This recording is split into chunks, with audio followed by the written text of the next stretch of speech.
મિત્રો કાચો ગુજરાતીના આપ સૌને જય શ્રી રામ. શું કારના ખોટા ઓપરેશનને કારણે કોઈ ભૂલને કારણે આપણને કેન્સરનું એક્સપોઝર થઈ શકે છે? જવાબ છે હા.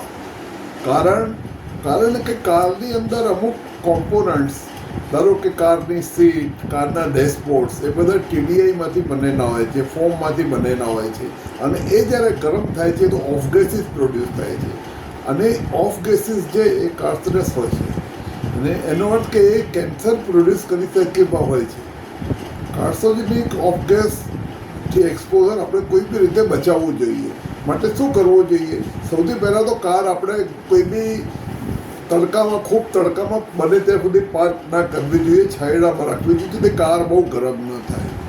બીજું, જ્યારે કાર સ્ટાર્ટ કરો ત્યારે તાત્કાલિક 4 કારની વિન્ડો બારીઓ ખોલી કાઢવી જોઈએ, કે જેથી કારણ કે સ્ટાર્ટ કરતાં કાર ગરમ થાય છે, એટલે કાર્સોજેનિક જે ગેસ પ્રોડ્યુસ થાય એ બધા બારીઓમાંથી નીકળી જાય. આપણે લગભગ 1-1.5 મિનિટ આવી રીતે રાખીએ તો બધા ગેસ નીકળી જાય છે. પછી ધીરે ધીરે તમે બારીઓ બંધ કરી શકશો. અને બીજો ફાયદો એ છે કે તમારી કારનું ટેમ્પરેચર બી ડાઉન થઈ જાય છે અને ગરમ વસ્તુ બહાર નીકળી જાય છે.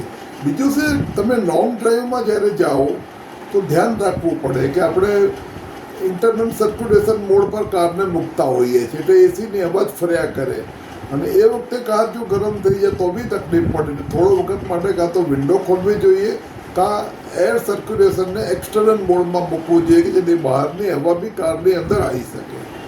મિત્રો, આ નાનકડી ભૂલ આપણો જીવ લઈ શકે છે, અને કેટલાય લોકોને કેન્સર થાય છે એમને ખબર જ નથી હોતી મિત્રો કે અને ખોટા ઓપરેશનને કારણે થાય છે.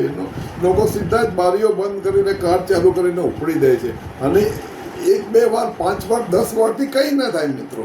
પણ તમારી કન્ટિન્યુઅસ રોજની હેબિટ હોય, મંથ્સ ટુગેધર, યર્સ ટુગેધર, તો પછી એ ઇન્ટેન્સિટી એટલી બધી થઈ જાય કે તમને પછી કેન્સર થઈ જ જાય. તો પહેલા દિવસથી શું કામ ના સાચવવું? આપણે કારમાં બેસો એટલે તાત્કાલિક 4 વિન્ડો બારીઓ ખોલી નાખો, પછી જ તમે 1-2 મિનિટ રાખીને જ તમે પછી વિન્ડો બંધ કરો, એસી ચાલુ કરીને.